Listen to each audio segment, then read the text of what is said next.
क्या भारतीय न्यायपालिका में ऊंची जाति के हिंदू पुरुषों का वर्चस्व है? इसे लेकर पूर्व मुख्य न्यायाधीश डीवाई चंद्रचूड़ ने जवाब दिया है। एक चैनल को दिए इंटरव्यू में चंद्रचूड़ ने कहा कि अगर आप भारतीय न्यायपालिका के सबसे निचले स्तर यानी जिला न्यायपालिका में भर्ती प्रक्रिया को देखें तो कई राज्यों में 50 से 70% तक नई भर्ती होने वाली न्यायाधीश महिलाएं हैं। जैसे जैसे महिलाओं तक शिक्षा और विशेष रूप से विधि शिक्षा की पहुंच बढ़ रही है, वैसे वैसे यह संतुलन न्यायपालिका के ऊपरी स्तरों तक पहुंचेगा।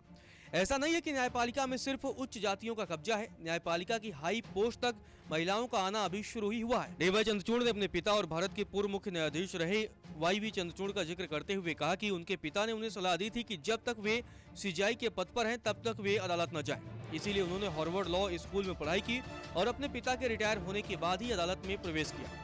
पूर्व सीजीआई ने अपने इंटरव्यू में न्यायपालिका की स्वतंत्रता, प्रधानमंत्री नरेंद्र मोदी की उनके घर पर यात्रा, राम मंदिर पर फैसला, अनुच्छेद 370 और नागरिक संशोधन अधिनियम यानी कि सीए जैसे प्रमुख मामलों पर अपनी राय रखी है। चंद्रचूड़ से पूछा गया कि क्या उनके कार्यकाल के दौरान उन्हें राजनीतिक दबाव का सामना करना पड़ा। इस पर उन्होंने स्पष्ट किया कि भारत में न्यायपालिका स्वतंत्र रूप से काम कर रही है। इंटरव्यू करने वाले पत्रकार ने न्यूयॉर्क टाइम्स के एक संपादकीय का हवाला दिया जिसमें ये दावा किया गया था कि भाजपा सरकार न्यायपालिका का उपयोग अपने राजनीतिक हितों की रक्षा के लिए कर रही है। इसके जवाब में पूर्व सीजीआई ने कहा कि अगर आप 2024 के आम चुनाव को देखें तो यह धारणा कि भारत एक वन पार्टी स्टेट बन रहा है गलत साबित होती है। विभिन्न राज्यों में क्षेत्रीय दलों ने अच्छा प्रदर्शन किया है और वे स्वतंत्र रूप से सरकार भी चला रहे हैं।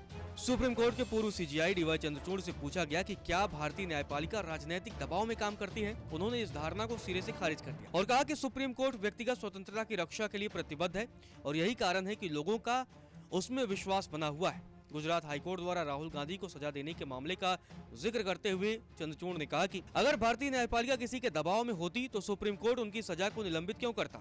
राहुल गांधी के मामले में सुप्रीम कोर्ट ने एक स्पष्ट संदेश दिया कि वहां व्यक्तिगत आजादी की रक्षा की जाएगी। अलग अलग मुकदमों को लेकर मतभेद हो सकते हैं, चाहे उसमें सही तरीके से फैसला हुआ हो या गलत तरीके से। हालांकि इसके भी उपाय हैं, लेकिन तथ्य यह है कि भारत का सुप्रीम कोर्ट व्यक्तिगत आजादी की रक्षा करने में आगे रहा है। पिछले वर्ष सुप्रीम कोर्ट ने 21,300 जमानत याचिकाओं का निपटारा किया है, जिससे यह साबित होता है कि न्यायपालिका निष्पक्ष रूप से काम कर रही है। इंटरव्यू के दौरान सुप्रीम कोर्ट के पूर्व सीजीआई डीवाई चंद्रचूड़ ने इस बात से इनकार किया कि अयोध्या में राम मंदिर निर्माण पर फैसले से पहले उन्होंने भगवान को याद कर समाधान के लिए प्रार्थना की थी। उन्होंने कहा कि ये बातें सोशल मीडिया की उपज है। उन्होंने कहा कि मेरी बात को गलत तरीके से पेश किया गया। उन्होंने आगे कहा, मैं इस तथ्य से इनकार नहीं करता कि मैं आस्तिक व्यक्ति हूँ। हमारे संविधान में स्वतंत्र जज बनने के लिए जरूरी नहीं कि व्यक्ति नास्तिक हो। मैं अपने धर्म को अहमियत देता हूँ, लेकिन मेरा धर्म सभी धर्मों का सम्मान करता है और किसी भी धर्म का व्यक्ति आए आपको इंसाफ समान रूप से देना होता है। मैंने जो कहा था कि ये मेरा धर्म है, मैंने जो कहा था वह ये कि ये मेरा धर्म है। पीएम मोदी के साथ गणेश पूजा करने के सवाल पर चंद्रचूड़ ने कहा कि इस मुलाकात से पहले हमने इलेक्टोरल बॉन्ड जैसे मामलों पर फैसला दिया था, जिसमें हमने उस कानून को रद्द कर दिया जिसके तहत चुनावी फंडिंग के लिए इलेक्टोरल बॉन्ड लाए गए थे। इसके बाद कई ऐसे फैसले हमने दिए जो सरकार के खिलाफ जाते थे। संवैधानिक जिम्मेदारियों की बात करते हुए बुनियादी शालीनता को ज्यादा तूल नहीं दिया जाना चाहिए। केंद्र की मोदी सरकार से दबाव पर उन्होंने कहा कि पीएम मोदी के कार्यकाल के दौरान मेरे फैसलों पर कभी भी राजनीतिक दबाव का असर नहीं था। हालांकि न्यायपालिका का काम सामूहिक होता है और कई मामलों में बाकी जजों से सलाह भी ली जाती है।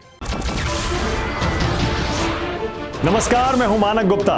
अगर आपको हमारा ये वीडियो पसंद आया हो तो इसे लाइक और शेयर जरूर करें और हाँ, हमें सब्सक्राइब और फॉलो करना ना भूलें ताकि आप देश और दुनिया की कोई खबर मिस ना करें।